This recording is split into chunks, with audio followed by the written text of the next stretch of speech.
Students, তোমরা যারা Gourbanga university আন্ডারে প্রথম সেমিস্টারে ছাত্রছাত্রী আছো এবং তোমাদের এডুকেশন সাবজেক্টটা মাইনর কোর্স হিসেবে আছে, আজকের ক্লাসটা তোমাদের জন্য খুবই গুরুত্বপূর্ণ। আজকের ক্লাসে আলোচনা করব তোমাদের গুরুত্বপূর্ণ মডেল প্রশ্ন নিয়ে। অর্থাৎ তোমাদের পরীক্ষায় যেহেতু 2 মার্কের ছোট প্রশ্ন তোমাদের থাকছে, অর্থাৎ 2 মার্কের 5টি প্রশ্ন তোমাদের থাকবে পরীক্ষায়। তার মধ্য থেকে তোমাদের ইম্পর্টেন্ট প্রশ্নগুলো আমি তোমাদেরকে বলবো, অর্থাৎ আলোচনা করব। প্রথম 1 নাম্বার সবথেকে গুরুত্বপূর্ণ প্রশ্ন, সেটা হলো কারিকুলাম শব্দের ব্যুৎপত্তিগত অর্থ লেখো। ইংরেজি কারিকুলাম শব্দটি ল্যাটিন শব্দ কুরিয়ার শব্দ থেকে এসেছে, যার অর্থ দৌড়ের পথ। রেস কোর্স শিক্ষাকে এখানে দৌড় প্রতিযোগিতার সঙ্গে তুলনা করা হয়েছে। দৌড় প্রতিযোগিতার ন্যায় শিক্ষার একটি লক্ষ্য আছে এবং শিক্ষার্থীকে সেই লক্ষ্যে পৌঁছে দেওয়ার পথ হলো পাঠ্যক্রম। অর্থাৎ ব্যুৎপত্তিগতভাবে পাঠ্যক্রম শব্দের অর্থ হলো বিশেষ লক্ষ্যে পৌঁছানোর জন্য দৌড়ের পথ। তারপরে নেক্সট ইম্পর্ট্যান্ট প্রশ্ন, ব্যাপক অর্থে শিক্ষা বলতে কী বোঝো? ব্যাপক অর্থে শিক্ষা বলতে বোঝায় জীবনব্যাপী শিক্ষাকে। মানুষের শিক্ষা শুরু হয় তার জন্মের পর থেকেই এবং তা চলে জীবনের শেষ দিন পর্যন্ত। তাই শিক্ষক কখনো সীমিত সময়ের প্রশিক্ষণ হতে পারে না। শিক্ষা হলো শিক্ষার্থীর বহুমুখী প্রতিভার বিকাশের সহায়ক ব্যবস্থা। জন ডিউয়ের মতে ব্যাপক অর্থে শিক্ষা হলো সামাজিক ধারাবাহিকতা। তোমাদের এমসিকিউ যে পরীক্ষা থাকবে, তোমাদের এরকম শূন্যস্থান আকারে প্রশ্ন দিতেই পারে, কার মতে ব্যাপক অর্থে শিক্ষা হলো সামাজিক ধারাবাহিকতা? তাহলে জন ডিউ। এগুলো ভালো করে একটু দেখে রাখবে। তারপরে স্বপাঠক্রমিক কার্যাবলীর দুটি উপযোগিতা উল্লেখ করো। একটি হচ্ছে আত্মবিশ্বাস সৃষ্টি। সহপাঠক্রমিক কার্যাবলী শিক্ষার্থীদের মধ্যে আত্মবিশ্বাসের মনোভাব জাগিয়ে তোলে। এই আত্মবিশ্বাস থেকে আত্মনির্ভরশীলতা বাড়ে। 2, স্বাভাবিক প্রবণতা বিকাশ। প্রতিটি শিশুর কিছু অন্তর্নিহিত প্রবণতা আছে। শিক্ষকের কাজ হলো প্রতিটি প্রবণতা বিকশিত করা। তারপরে নেক্সট প্রশ্ন চলে যাব। তার আগে দেখো, বিবেকানন্দের মতে তিনি বলেছেন, education is the manifestation of perfection already in a man. এই উক্তিগুলো তোমাদের কিন্তু ইংলিশ ওয়ার্ডে তোমরা যদি পরীক্ষায় বড় প্রশ্নের মধ্যে অ্যাড করতে পারো, তাহলে কিন্তু তোমরা ভালো একটা নাম্বার পেতে পারো। তারপরে পাঠ্যক্রমের উপযুক্ত সংজ্ঞা দাও। মোদালের কমিশনে বলেছে, পাঠ্যক্রম বলতে বোঝায় শিক্ষার্থী শিক্ষালয়ে, শ্রেণীকক্ষে, পাঠাগারে, কর্মশালায়, খেলার মাঠে এবং শিক্ষকদের সংস্পর্শে এসে যা কিছু কাজ করে তাকে করতে হয়, তার সব কিছুই হলো পাঠ্যক্রম। ধারণা অনুযায়ী পাঠ্যক্রম হলো ব্যক্তি জীবনের সার্বিক বা সর্বাঙ্গীন বিকাশ উপযোগী নির্বাচিত সুবিন্যস্ত অভিজ্ঞতা সমূহের এক সার্থক সমন্বয়। তারপরে মোস্ট ইম্পর্টেন্ট, শিক্ষার ব্যক্তিতান্ত্রিক লক্ষ্য বলতে কী বোঝো? ব্যক্তিকে নিয়েই সমাজ গড়ে ওঠে, এজন্য শিক্ষার কেন্দ্রবিন্দুতে অপরিহার্যভাবে থাকে ব্যক্তি। শিক্ষার প্রধান লক্ষ্য হলো শিশুর ব্যক্তিত্বের বিকাশ সাধন করা। ব্যক্তির সমষ্টি হলো সমাজ, বিজ্ঞান, সংস্কৃতি, ধর্ম, রাজনীতি ও অন্যান্য নানা সংস্কারের ক্ষেত্রে ব্যক্তির প্রভাব বিশেষভাবে লক্ষ্য করা যায়। সুতরাং ব্যক্তি যদি যথার্থ শিক্ষা লাভ করে, তাহলেই সে উপযুক্ত নাগরিক হিসেবে গণ্য হবে। এই জন্য সক্রেটিস বলেছেন, সব বিষয়ে মানুষ একমাত্র বিবেচ্য। তারপরে আধুনিক শিক্ষাকে কেন ত্রিমেরু প্রক্রিয়া বলা হয়? অ্যান্সার, শিক্ষক এবং শিক্ষার্থী প্রাচীনকালে শিক্ষার এই দুটি উপাদান বা মেরুকে প্রধান বলে বিবেচনা করা হতো বলে শিক্ষা ছিল দ্বিমেরু বিশিষ্ট প্রক্রিয়া। কিন্তু আধুনিক শিক্ষা চিন্তাবিদগণের কেউ কেউ আরেকটি মেরুর উপস্থিতির কথা উল্লেখ করেন, সেটি হলো সামাজিক পরিবেশ। অর্থাৎ শিক্ষার্থী, শিক্ষক এবং সামাজিক পরিবেশ, এই 3 মেরুর সম্মিলিত অবস্থানে শিক্ষা প্রক্রিয়া সম্পাদিত হয়। শিক্ষা চিন্তার এই সূত্রে এই শিক্ষাকে ত্রিমেরু প্রক্রিয়া বলা হয়। তোমাদের শেষ প্রস্তুতি অর্থাৎ পরীক্ষা দিতে যাওয়ার আগে এই প্রশ্নগুলো অবশ্যই তোমাদেরকে দেখে যেতে হবে। রুশোকে কেন শিশু শিক্ষার জনক বলা হয়? কারণ রুশোই প্রথম শিক্ষাক্ষেত্রে মধ্যযুগীয় ধ্যান ধারণার পরিবর্তন ঘটিয়ে নতুনত্বের দাবি জানান।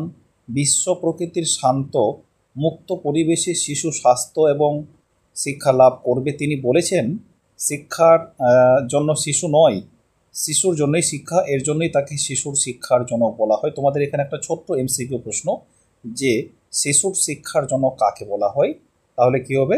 রুশো। তারপরে কিন্ডারগার্টেন বলতে কি বুঝো?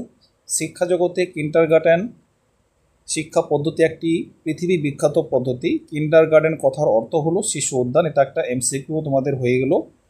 বিদ্যালয়, উদাহরণস্বরূপ শিশুরা হলো সেই উদ্যানের চারা, শিক্ষক হলেন মালি। এই পদ্ধতিতে শিশুরা আনন্দপূর্ণ স্বতঃস্ফূর্ত প্রক্রিয়ার মধ্য দিয়ে শিক্ষা লাভ করে থাকে। তারপরে মোস্ট ইম্পর্টেন্ট, শিক্ষার ব্যক্তিতান্ত্রিক লক্ষ্য ও সমাজতান্ত্রিক লক্ষ্যের মধ্যে দুটি পার্থক্য লেখো। তোমাদের পরীক্ষায় কিন্তু শিক্ষার ব্যক্তিতান্ত্রিক এবং সমাজতান্ত্রিক লক্ষ্যের মধ্যে যে কোনো একটি পার্থক্য তোমাদের আসতে পারে।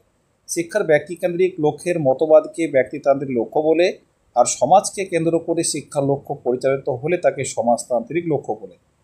তারপরে 2, শিক্ষায় ব্যক্তিতান্ত্রিক মতবাদের মূল কথা ব্যক্তির দৈহিক, মানসিক, পক্ষবিক, আধ্যাত্মিক, নৈতিক প্রভৃতির বিকাশ সাধন।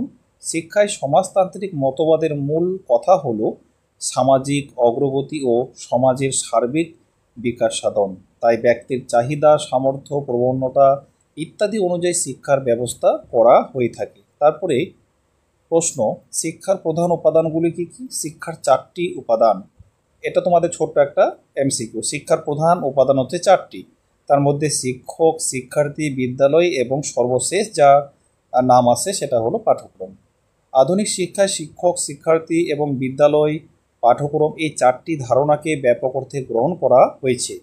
তারপরে মোস্ট ইম্পর্টেন্ট লাইন, কে বলেছিলেন the first principle of true teaching is that nothing can be thought, everything is to be learned. এই কথাটা বলেছিলেন শ্রী অরবিন্দ।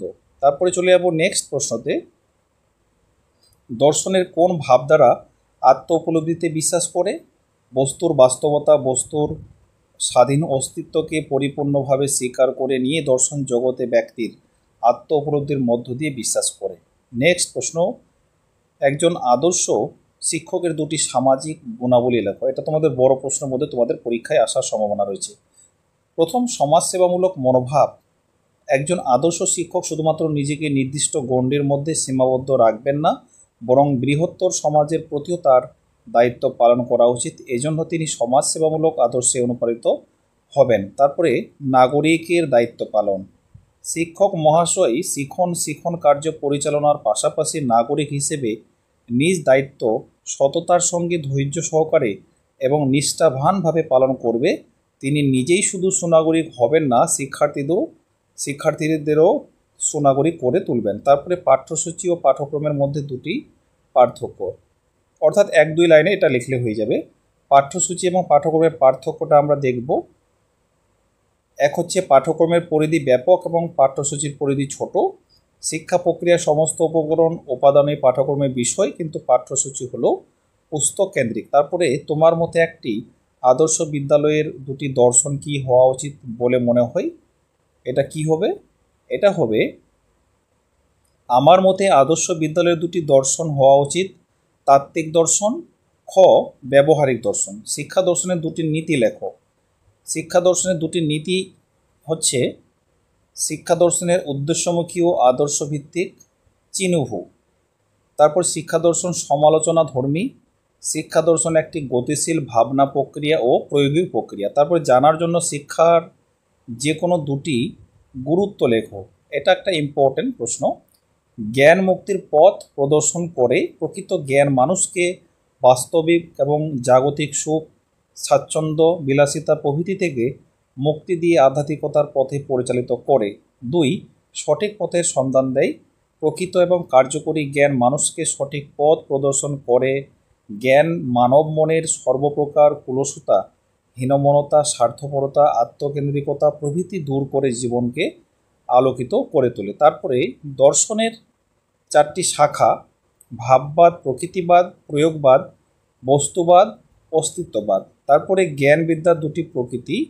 জ্ঞানবিদ্যার 2টি প্রকৃতি হচ্ছে, এক হচ্ছে কোন ধরনের জ্ঞান সম্ভব কিনা এবং যদি তাই হয় তাহলে কি ধরনের। কিছু মানুষের জ্ঞান সহজাত কিনা, অর্থাৎ বর্তমান, কিছু অর্থে জন্মের সময় বা তার পরিবর্তে সমস্ত গুরুত্বপূর্ণ জ্ঞান অভিজ্ঞতার মাধ্যমে অর্জিত হয়েছে কিনা। তারপরে আর্য সত্য চতুষ্টদয় বলতে কি বোঝো? এটার অ্যান্সার হবে চারটি আর্য সত্য, এটা তোমরা জেনে রাখো। এক হচ্ছে সবই দুঃখময়, দুঃখের কারণ আছে, দুঃখের নিরোধ সম্ভব, দুঃখ নিরোধের উপায় আছে, গৌতম বুদ্ধ নির্দেশিত। এই চারটি আর্য সত্যকে বৌদ্ধ দর্শনে আর্য সত্য চতুষ্টয় বলা হয়েছে। তোমাদের এমসিকিউ যদি আসে যে আর্য সত্য চতুষ্টদয় বলা হয়, এই কথাটি কে বলেন? তাহলে গৌতম বুদ্ধ। তারপরে প্রকৃতিবাদ দর্শনের দুটি প্রকারভেদ, একটি হচ্ছে বৈশেষিক দর্শন আর একটা হচ্ছে ন্যায় দর্শন। তো এই ছিল তোমাদের গুরুত্বপূর্ণ অর্থাৎ মডেল প্রশ্নগুলো। তোমরা অবশ্যই এগুলো দেখে যাবে, তোমাদের এই প্রশ্নগুলো খুবই ইম্পর্ট্যান্ট রয়েছে। আর তোমাদের সকলের পরীক্ষা ভালো হোক এই আশা এবং কামনা করি।